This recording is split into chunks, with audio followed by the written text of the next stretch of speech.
Are you live now, Jordan?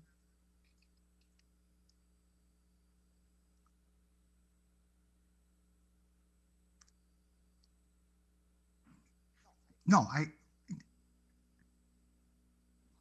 I thought an XR75 at $13,000 was a little excessive. I don't know where that money, not where that money's coming from, but where those prices are going. They were half that in the same condition a few years ago.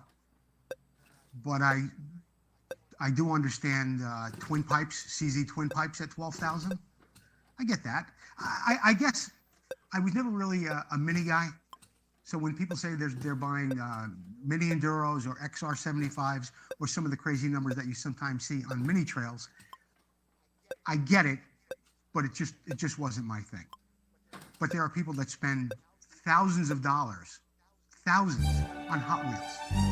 They collect stamps, they collect Hot Wheels. I get that. So I'm not saying anything bad about the people that spend that kind of money for those bikes. It just wasn't my thing.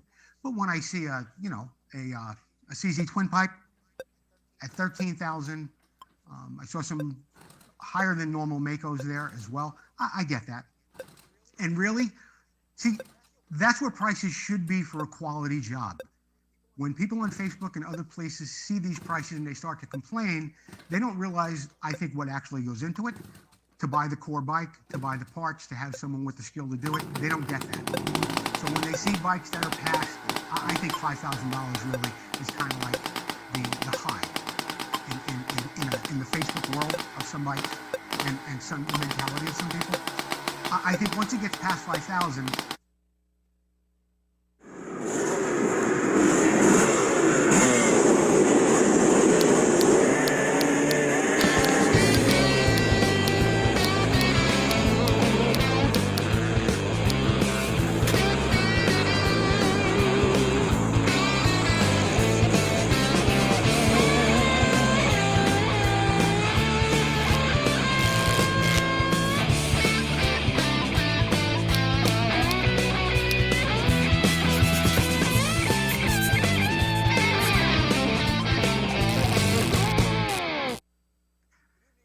everyone. It's May 12th. You're watching Vintage Motocross Q&A. I am your host, Joe Abadi. Thank you, Jordan, Chelsea, and Susie, for helping me put the show together tonight.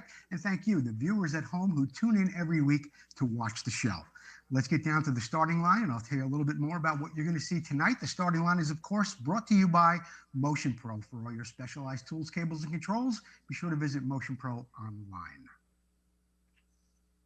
And the next time I try this segment, I'm going to tell you the proper way to measure a set of handlebars. In the Moto Showcase, a really nice 1974 Honda CR250 Racer that is like borderline show bike. Where do you see this? Nice bike. Here's the problem. We'll be talking about jets, cleaning them, storing them, and we've got some other great questions in that segment as well. What's it worth? A Bultaco from the Mika motorcycle auction. That was a couple of weeks ago. I'll tell you about that. Don't forget to keep sharing the show. Whether you share it on Facebook or if you're on YouTube, don't forget to comment Motion Pro. I've got a really great prize coming up for a random share giveaway winner a little bit later on tonight. In fact, we're going to be announcing it tomorrow on the page, so you won't know tonight. But here's the prize. It's a Marty Smith DVD, and I've also got a great poster of Marty Smith, 18 by 12. Not many of these around. Not many of these left at all. So you're going to get the poster, you're going to get the DVD, and just because I love Vinco and all that they do for our show, they sent me a nice sticker pack. So you're going to get a nice sticker pack, compliments of Vinco. So keep sharing the show, whether it's on Facebook or you're on YouTube. And if you're on YouTube, don't forget to comment Motion Pro. Our YouTube channel, it's going great, but we could always use your help. I want to thank everyone who has subscribed so far. If you have subscribed, you're enjoying all the shows from Vintage Motocross Q&A and the radio show in HD. If you do subscribe, you get a little alert just like that. Tells you when we're live. So tell some of your friends about it. Get them to subscribe as well. And how are the pros? How are the experts watching Vintage Motocross Q&A? They're sitting back on their couch watching their big screen TV, and they're watching the show in HD while they comment from their phone. And that's how they're winning great prizes that we give away here and talking about all the great things that happen here at Vintage Motocross Q&A. So put it on your big screen TV, comment through your phone. That's the way the pros are doing it. I want to thank everyone that has been sending in bikes for the Moto Showcase and also some questions and comments about the show. But don't stop now. Keep them coming in. Inbox me, or you can get a hold of me on Facebook any way you can. Send me your questions. Send me your comments. We're real interested in hearing from you. It's one of my favorite parts of the show, of course, the Here's the Problem segment. And, of course, I'd like you to show your bikes in the Moto Showcase. And we're going to be coming up with some other places where we can showcase your bikes in the future. So, as they used to say, keep those cards and letters coming in. As always, I want to thank our sponsors, Motion Pro, Vintco, Racer X Magazine, Preston Petty Products, Sunrise Vapor Blasting, Golan Products, Full Circle Racing, Sunrise Vapor Blasting, and Northwest Mako CZ. The Next Time Try This segment is brought to you by Vintco. Keep the ride going. And tonight, I'm going to do this live, and we're going to talk to you a little bit about how to measure a set of handlebars. A lot of times you may go on eBay or look in some other websites for handlebars for your motorcycle, and they may show some measurements, they may not. But if they do, you want to make sure that they're going to be right for your bike. Now, what are some things you should look out for? I'm going to tell you right now. Number one, the clamp width. The clamp width goes between these two bends right here. While there is a knurled section of those handlebars, it's the clamp width is that you're going to be looking for. Some of your bikes have a much wider clamp width. Your Hodakas do come with a pretty wide clamp width on the bottom, so you want to be aware of that. The width overall is pretty self-explanatory. It's from one end of the bar to the other. That's your overall width. Now, your height. This is where it gets kind of, not tricky, but where you want to be careful and make sure you're approaching this the right way. The height should be done from a tabletop. In other words, it should be sitting flat on a tabletop like this. And then you're going to measure from the top of that table up to this point right here. That's going to give you the height of your bar, okay? The pullback or the sweep. That's another one that's very important, sometimes very difficult to understand if they even explain it to you at all on a website, how that works. The sweep is this, the pullback, how those bars bend back toward you. How do you measure that? You lay your handlebars flat on a table and you measure from the end down. So it's from the end down for the sweep. You hold them like this flat. It's from the end down on the height. The overall width you're familiar with, and of course the clamp width. Also the rise. Where is the rise of the bar measured from? It's measured from the bottom up to this point right here.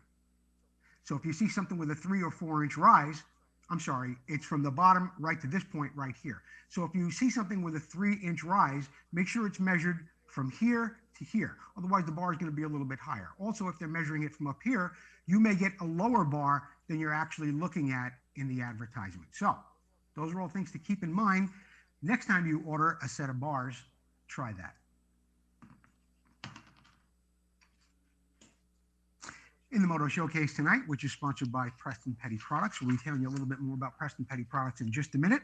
But for right now, I want to show you a really nice 1974 Honda CR250 that was sent in to us from Larry Navarro. And Larry said that he did a couple of details on this bike that were slightly away from stock on an Elsinore. He did build this bike for a customer, so he did follow the customer's suggestions and was within the budget when he did the bike. But he painted the cylinder, then he finished off the edges for a little bit of a custom look. He also had some aluminum mounts made for the front of the engine where it's got CR milled in there. He painted the tank. It was hammered pretty bad, and it had some dings and dents. The owner really didn't want to spend the money to go for a restored tank. I get that. It can be expensive at times. So he went with a really nice paint job, block sanded all of it, and did a beautiful job on that. He spent a lot of time filling it and block sanding it, as I just mentioned. The customer had a DG pipe, and that's what they went with on the bike. Larry painted it for him. Tom McAllister from Full Circle Racing, one of our sponsors, supplied the rims and spokes. He laced and trued the hubs. He also replicated, not Tom McAllister, but Larry Navarro. He also replicated some of the witness marks on the bike and did a real nice job detailing all the hardware. The paint looks real nice on it, the side panels. And Larry Navarro, I want to thank you for sending this bike in. Your work is exceptional. I saw another bike of yours on Facebook this week, a CR125 that was absolutely amazing. So Larry, get a hold of me, send me your address, and I will send you a nice gift. Compliments of Preston Petty Products. Speaking of Preston Petty Products, whether it's number plates, lighting, fenders, plastic kits, grips, and more, and of course, They always have a lot of hats and t-shirts on hand. Be sure to visit Preston Petty Products online. They're also on Instagram. They're on Facebook. They've got a great website. And on all those pages, they've got a little thing like this where it shows you all the sizes and dimensions of the fender. It's in alphabetical order. It tells you the width. It tells you the arch. It tells you how big the integral mounting plate is on top. So if you're mounting one of these fenders on a bike that has either an 18-inch wheel or a 21, or it depends on how much of an arc you want in that fender, Preston Petty Products gives you all the dimensions before you purchase it. It's a really nice way to make sure you get the fender that you really require for your bike. Preston Petty Products, thanks for being a sponsor of the show. And here's the problem segment tonight that is sponsored by Motion Pro. Let's take a look at our first question. Jordan, what do we have? Fred Forbeck, in 1986, why did Honda use the production bikes in the Nations race as opposed to works bikes? Certainly there wasn't a production rule in Italy where the Nations was held that year. Interesting question, Larry, and I'm going to tell you a little bit more about it. First of all, you have to keep in mind that the big factories in Japan, Honda, Kawasaki, Yamaha, etc., are not part of what goes on with the dealership circle here in America, or even the race team. In other words, at the end of one season or before the beginning of the next, a team will pick out its race members. Maybe they got a 125, a 250, and a 500 rider. Maybe they have 2 riders in each class. They then have to order from the factory or buy 6 bikes. So Honda USA or Yamaha in the USA, whoever it may be, actually has to pay for those bikes from the factory. In 1986, the production rule went into effect where any AMA sanctioned event had to be ridden on basically a production bike. The frame, the engine, the suspension were all what most of us could buy over the counter at any dealership. So at the beginning of 1986, because the Nations race in Italy was in September, the beginning of 86, Honda didn't order any works bikes. Therefore, Ricky Johnson, Johnny O'Mara, and David Bailey did not have a factory works bike for the Nations race in Italy. However, they did win. America did win that year, and they did really, really well. Another part of your question was why, if they couldn't have factory bikes, didn't they get them in Europe? Being they were racing in Italy, weren't factory bikes available there? Yes, they were. I'll give you an example. Belgium comes to mind. I'm not sure if in that year who rode for Belgium, maybe Thorpe. I think it was Thorpe. I don't know if Gabors was still riding. Maybe he was. But anyway, Belgium is not going to take their works bikes from their guys and give them to the guys from the U.S. It's like the Olympics, no different. So America went there on the bikes that they had been riding all year, basically production bikes, and they cleaned up in Italy on basically a production bike. Fred Forbeck, thanks for the question. It was a really good one, and I learned a lot doing some research on that too. Thanks, Keith Linus. Ken Simpson, do vintage bikes hold their value during recession and inflation? Is now the time for the plus 60 crowd to liquidate? They do hold their value. I mean, I don't think they really dip down, or we haven't seen that so far. Do they go up during inflation? We haven't seen an inflation problem for quite some time, but you're seeing one. You're seeing one right now. Now, it takes me back to 2008, where things were really going for a lot of money. You were seeing Elsinore's 125s going for $8,000 or $9,000, 74 CR250s going for a bit more than that, Mako's going for $18,000. We're seeing those numbers again right now. We were all in our 50s back then. We're all between 60 and 65 now, and guys are still coming up with money to buy those bikes at this time. Now, nobody has a crystal ball, and I don't know where this is going to go, but in answer to your question, they do hold their value because there always seems to be a buyer for a quality bike. Okay, when people have that kind of disposable income, or they're in a better financial position than most people, like the middle class, recessions and inflation do not affect the wealthy, so to speak. So I don't know if now is the time to sell or not. It is a good time, yes, from what I'm seeing. Will there be a better time? I'm going to tell you when there's going to be a better time. There's going to be a better time when the 35 to 40-year-old crowd who all go to Supercross races with their kids realize there's something out there called vintage motocross, and that there are a lot of bikes that they can enjoy from the 80s and 90s. When it gets out there, and those stadiums that are filled with 50, 60, 70,000 guys, when they realize that there is a lot of fun to be had on these older bikes, you're going to see the vintage motocross market go through the roof in a lot of ways. bigger than you're ever seeing it now. Right now, they don't really know about that, so it's not really affecting as many people as it could. But that's when I think the market is really, really going to hit its stride. Jordan threw me a little curveball here. He's got a picture of Tom Selleck. Reverse motorcycle leagues, reverse motorcycle leases are available now for your MX bike. It might not be a bad business to get into, huh? People have a title to the bike, give them room against the bike. Story for another day. Thanks for the question, Ken Simpson. And yeah, now is a good time to sell. Will there be a better time? When a show gets on the air and starts talking about things that I talk about here on this show, you're going to see how that time is going to be a really good time to sell.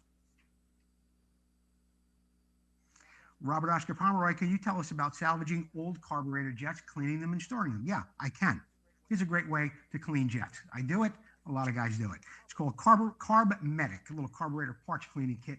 It looks just like this. Comes in a 1-gallon can, like a can of paint, except it's got carburetor cleaner in it, and it's got this handy little basket. Take your carburetor apart, you put the parts inside there, you leave it sitting there for a day or so. They come out really nice and shiny, and then you could store them. I would recommend storing them in a box like this. It's got these little compartments in them, and what you can do is you can take a piece of tape and you can mark what jet is in what little compartment there. Also for guys maybe thinking that jets wear out, other than needle seats and perhaps the needle itself, those parts wear out. But your main jets, your pilot jets, things like that, they do not wear out. And if you're a guy who restores bikes and uses the same type of carburetor, maybe you're a Mikuni guy, and you've got some old carburetors laying around, you could take those jets out, clean them up with a kit like that, store them properly, and you'll have them for future use. Robert Oscar Pomeroy, thanks for the question.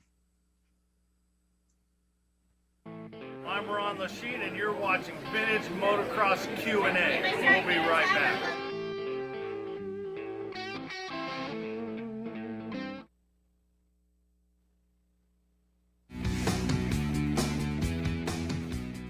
Hi, Jeff here, introducing you to Motion Pro's magnetic pickup tool today. Now, we've all had that bad experience where we drop a loose part or fastener into a hard to reach place like a skid plate or belly pan.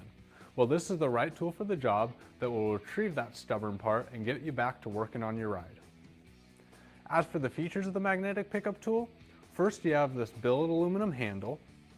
There's a low profile magnetic tip that's extremely strong and in fact will even pick up a Motion Pro T handle. This flexible shaft can get into hard to reach places and with its protective coating won't damage the finish on your motorcycle. The magnetic pickup tool is affordably priced at $14.99 and is available from your favorite power sports dealer nationwide. So avoid future frustration and pick one up for yourself today.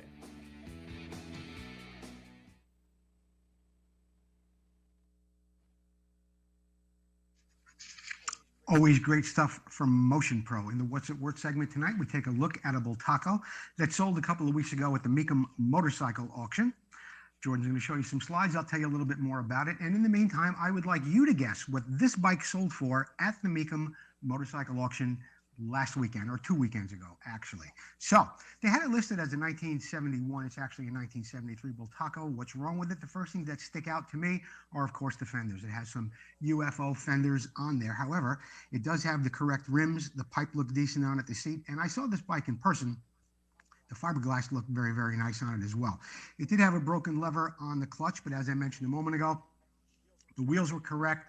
The pipe looked good. I'm almost certain that isn't the correct silencer on it. The fins were all in nice shape on the engine. No, there were no gas lines on the bike. I couldn't tell you if the bike ran or not. But overall, as far as restoration goes, I think this would have been a real great candidate for that. The forks were solid. As far as the chrome goes, the shocks look correct. And overall, just a real, real nice piece. One thing that disturbed me a little bit about the bike was the Kickstarter was drilled. Now, I don't know if that was something that people did during that time. I don't think drilling a half a dozen holes in that Kickstarter saved that much weight, but somebody did it, so you'd have to replace that. Other than that, it looked like a real nice piece. All the hardware was nice on it. The spokes were all in place. It didn't look like it was fiddled around with too much over the years, or it was raced and abused. So it sold at the Mecum motorcycle auction last week, in 1973 Bultaco. How much did it sell for? How much do you say? $3,850. And I think with some fuel lines on there, maybe a Kickstarter and 2 good fenders, I think the bike would have done a lot more, especially in that environment. But $3,850, not a bad price. If you're looking for a Bultaco to restore, I think that would have been the one. Don't forget to join us at the Vintage Motocross Buyers and Sellers Price Guide page. Over 16,000 members. It's been online now on Facebook for over 6 years. Whether you're looking to buy a bike or sell a bike, this is the place to post it and get a really good, respectful discussion on the value of the bike. Nothing there is for sale. There are no want ads there. All you do is post your bike, 8 to 10 pictures, give a short description, and you'll get a little feedback from some very knowledgeable guys of what the bike is worth. Also a good place to go and post a bike that you're considering purchasing. Post the bike there, post the price that the seller is looking for it, and you'll get, as I said, some respectful feedback from a lot of guys. There are also dozens and dozens of albums with bikes that are recently sold, including all the off-road bikes from the Mecum Motorcycle Auction. Thank you, Bill Masho, for all the work you put into that. So come and join us, Vintage Motocross Buyers and Sellers Price Guide page. In the inspection chamber tonight, which is brought to you by Full Circle Racing Limited, we've got a video sent in to us by Roy Vanderveer. Let's see what Roy has to say.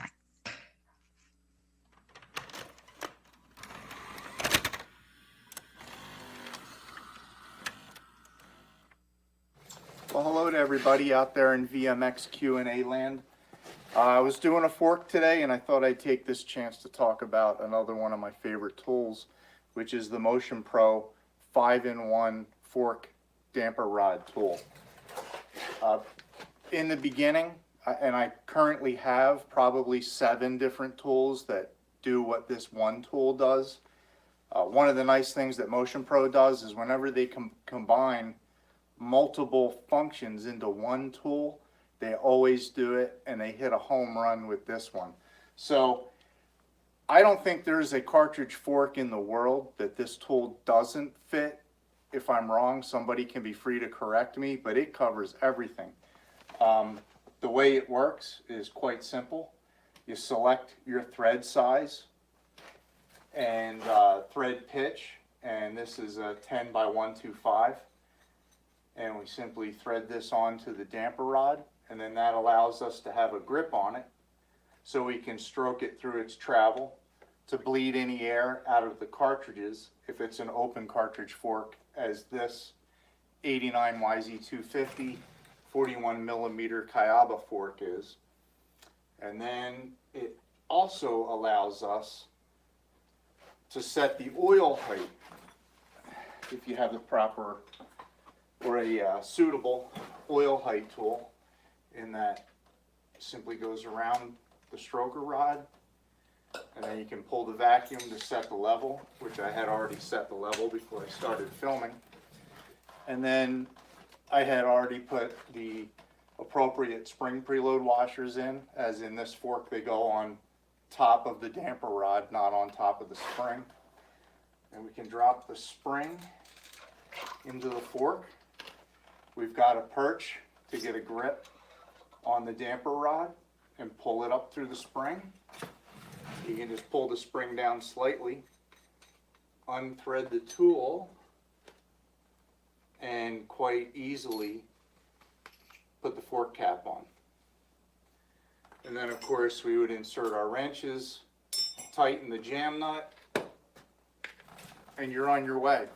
So if you're doing your own suspension work, before you jump in, make sure you pick up one of these. Motion Pro damper rod tool. I'm going to double check the price, but I think they're just 30 bucks. It's a bargain that can't be beat. So before you jump into servicing a set of cartridge forks, first thing to have is the damper rod tool. And then you're also going to want to be sure you have the proper seal driver. So that's it. Over and out. Roy Vanderveer with a great little video about a great Motion Pro tool. I want to thank Roy for sending that in, and I want to encourage anybody else who has some specialty tools or does some things in their own certain way at home. If you want to send in a video, we could feature it here on the show in the expansion chamber. But once again, thanks, Roy Vanderveer. Full Circle Racing, great special going on, powder coating your hubs. They'll clean them, disassemble them, blast them, mask them, and powder coat them for just $50 a piece. $10 more if you want to do the brake plate. That's for gloss black and a satin black finish. If you want a custom color, they'll do that too for just a one-time fee of $20 more. So it's a great way to get some new rims for your bike. Send those old hubs up to Tom McAllister at Full Circle Racing. He'll send you back a brand new set of wheels ready to go on your scooter. Thanks, Tom McAllister, for all you do for us here at Vintage Motocross Q&A. Have you ever heard of a new segment of the show sponsored by Sunrise Vapor Blasting? Have you ever heard of a Lido 500? I'm going to read to you a little bit about this bike, and Jordan will go through some slides. The Lido first made its public appearance in 1966 at the Earl's Court Show in London. Lido's owner, Kaj Bornbush, ran a very large printing business, and the motorcycle got its name because of the word lithography. And that's how they came up with the name Lido. Lido was a tiny Swedish motorcycle firm, but with star Sten Lundin, Lido won the 1961 World Championship. They took third in 1962. They took a second in 1963 and a third again in 1964. He also won the overall at the Motocross of Nations in 1963. London was also the 1959 500cc FIM World Champion on a Monarch 500, which through a series of amazing events became a foundation for the Lido brand in 1961. During this time in motocross history, Monarch, Lido, and Husqvarna all dominated the sport with their 500cc Albin-powered works bikes. They were really, truly the first works bikes of the time, and there were a minuscule number made. And when we talk about a small number of bikes, we're talking about 35 bikes that were made from Lido, okay? 35 of them. And back then, when, as they say, dinosaurs roamed the earth, the 500cc bikes in World Championship GP riding weighed about 300 pounds. The Lido came in between 220 and 240. So it was quite a weapon back then, a very, very rare bike. And in my shop a few years ago, I did have one.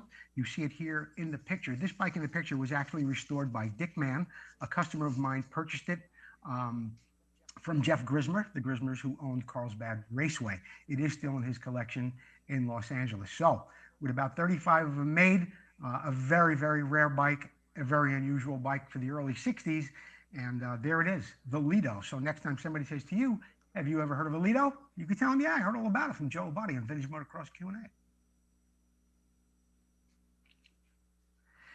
Product spotlight tonight, Vintco, keep the ride going. What's Vintco got going on this week? Well, they've come up with another little product that we all need for a Honda CR 125, the 74 through 78, the MR 175s, the 77 TL 250s. They've got a nice little wheel bearing kit with the retainer ring for just $34.95. Your wheels go round and round, as they say, and these wheel bearings from Vintco will help make that job go a whole lot easier. The wheel bearings are made with modern materials and manufacturing techniques that ensure the fitment and the performance will be better than OEM. These Honda Elsinores wheel bearing kits include 3 bearings, the seal, the anodized aluminum retainer to complete your wheel build with ease. They're available for just $34.95 from Vintco. Thanks, Vintco. Keep the ride going. Northwest Mako CZ has got a great little product out there this week for just $89. They've got a Magura throttle assembly. It's got an outer pulley throttle twist grip, single cable pull, straight cable up to 38mm stroke polished aluminum housing, a trapdoor cover, an adjusting screw for twist regulation, and a cable protector cover. This is exactly what you need if you need a new throttle for your Mako, or if you're doing a restoration. This is the kind of part you want to have on that bike. Contact Alan Brown at Northwest Mako CZ. He's going to hook you up. Tell him you saw it here on Vintage Motocross Q&A.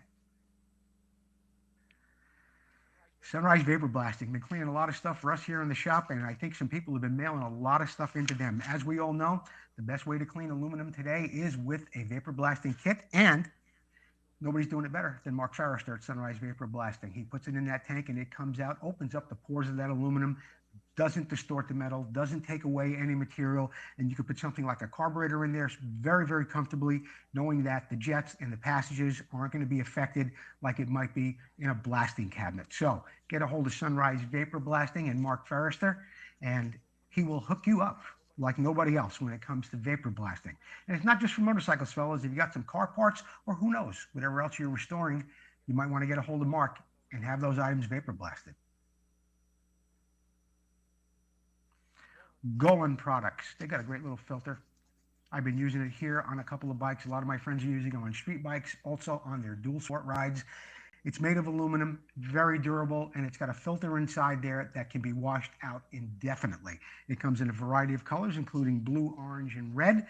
And they've got a wide range of products for not only off-road, but on-road. As I've mentioned, they've recently launched their latest compact fuel filter for the minis, and it works just as good on the minis as it does on the big bikes. They've also got a super mini filter too. So it can be reused indefinitely. It'll cut down the filter down to 10 microns, which is like, you can't even see 10 microns.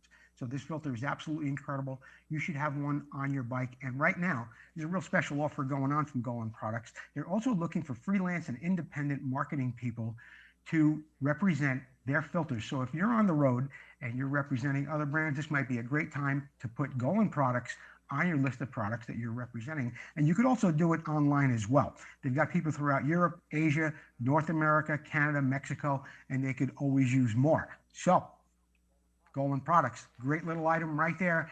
And I'm not going to say too much yet, but it's going to break pretty soon. One of the major manufacturers are going to have this stock on their bike on the showroom floor out of the factory. So if it's good for one of the big guys, one of the big factory names, it's got to be good enough for you. Golan Products, catch them online. Don't forget to keep sharing the show. We're giving away that Marty Smith poster and a DVD and a nice sticker pack, compliments of Vinco. Don't forget to share it if you are on Facebook, and if you're on YouTube, comment Motion Pro. We'll be right back.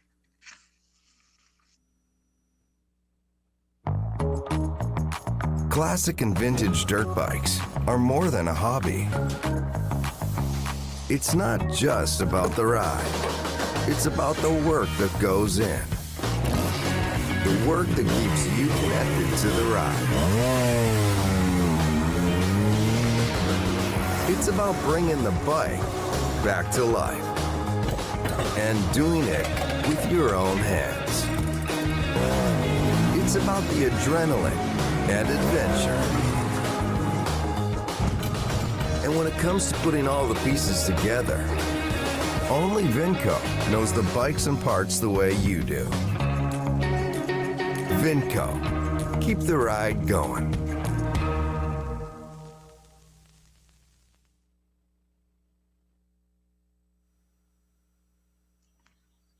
This Week in Motocross History is brought to you by Racer X Magazine. Racer X Magazine, one of the finest motocross publications on your newsstand now, and also available online. Racer X, This Week in Motocross History.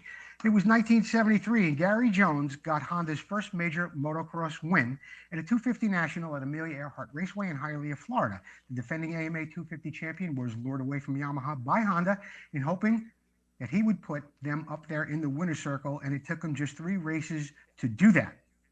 Gary Jones won that day, and following him were teammates Marty Tripes and Dwayne Jones took a 4th that day. So that was Honda's first major win at a national on the soon-to-be-released production Elsinore. Gary Jones. In 1978, Supercross visited Pittsburgh for the first time. And it was Yamaha's Bob Hurricane Hanna who got the win. Got into a little bit of a duel with Marty Tripes. At one point, Hanna passed Tripes, only to spin out on the infield, did a donut, caught up with Tripes on the next lap, passed him again in the same place, and put Marty back into 2nd place. Hanna did win that day. Jimmy Ellis took 3rd, followed by Rex Staten and Mike Bell. Great times in motocross, the days of Marty Tripes and Bob Hanna.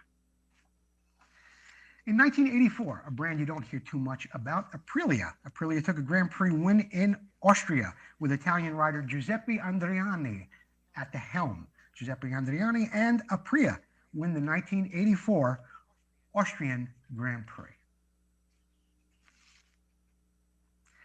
Let's get to the announcements. We got a couple of things going on, some races and a few other things. Jordan, what's up first?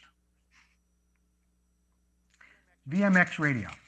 Over 40 interviews and more to come. You don't have to listen to it just on Facebook or on YouTube anymore. You can go to Spotify, Apple Podcast, Breaker, CastBox, wherever you get your podcast. You could listen at your leisure, and we've got a lot of good interviews on there from so many great people, including Dave Arnold, Garrett Walsink, Brad Lackey, Rodney Smith, Mary McGee, Sue Fish, and like 40 altogether. So get on your podcast, listen to VMX Radio at your leisure. Coming soon, We've got some more interviews coming up. Gene Woods, Lane Levitt, Doreen Payne, Sonny DeFeo. We've got them coming up over the next week. In fact, this weekend coming up, this Sunday, we will be live on the air with Sonny DeFeo. I was on the phone with Sonny just a couple of days ago. We were talking about the days of Ghost motorcycles out there in Port Washington, Long Island. And Ghost was a big sponsor for guys like Barry Higgins, also sold a ton of motorcycles. They were out there well into the 80s and had quite a lineup. So we'll be talking to Sonny, who also spent some time with Marty Tripes and Brad Lackey in Czechoslovakia when he rode for CZ. He was one of the early pioneers in American motocross. I'm looking forward to speaking to Sonny DeFeo this Sunday morning at 11 a.m. Pacific Standard Time on Vintage Motocross Radio. Pacific Northwest Vintage Motocross has got an event coming up. That's on May 29th and 30th at Riverdale MX. That's coming up in a couple of weeks. So if you're going up to the Great Northwest, you might want to get a race in at Riverdale MX. AHRMA Classic Motofest in Topeka, Kansas. This is happening on May 28th through the 30th in the Heartland. This is a great event, and I'll tell you why. It's got a swap meet. It's got a motorcycle show. It's got exhibitors. There's camping that weekend. It's 3 great days of everything you love about vintage racing. It is an AHRMA event, so I'm sure they'll have all those classes, including trials riding, cross-country vintage, post-vintage, and all the other great classes that you've come to expect from AHRMA. So if you're in Topeka, Kansas, May 28th through the 30th, racing in the Heartland. Mill Creek Motorsports Park, May 21st, 22nd, and 23rd in Combs, Arkansas. There's a great race coming out there. It's also an AHRMA race. It's a national, so they got vintage, post-vintage, all the other classes we were just talking about a moment ago, including trials and cross-country. So, plus South Central regional points are awarded. So if you're a South Central guy and you're looking to pick up some points, Mill Creek might be the place to be, May 21st, 22nd, and 23rd. Vintage Motocross Q&A t-shirts and hoodies are still available for $19.99 and up. If you follow the link in the show description, it'll take you right over to the website where you can order a shirt in either gray or white. If you do order one, please send us in a picture of yourself wearing it. Be sure to wear either shorts or pants. We've had several people send them in where they weren't wearing anything. This is a family show, and I want to keep it that way. Sponsorship opportunities. You've heard me talk about it before. We're reaching over 20,000 people a week every week. This is the time. If you're starting to grow a business on Facebook or anywhere else, you want to get a hold of me, I'll get you a sponsorship proposal package. We'll put a budget together that fits what you're doing, and you'll be able to reach over 20,000 people a week, not only on Facebook, but on YouTube too. Okay? And I also mention every one of our sponsors every week on Vintage Motocross Radio. So you get a pretty good bang for your buck. Get a hold of me, inbox me. I'll get you a sponsorship proposal package. You'll get the same benefits as Motion Pro, Vinco, Full Circle Racing, Preston Petty Products, Northwest Mako CZ, and Sunrise Vapor Blasting. Not a bad deal.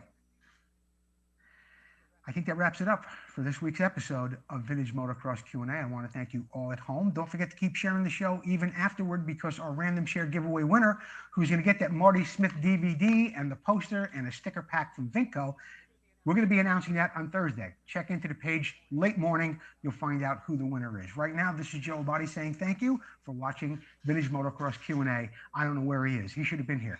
Gino! Gino! I'm trying. I don't know. Gino! Where are you, boy? Come on, Gino! Come on, Gino! There you go.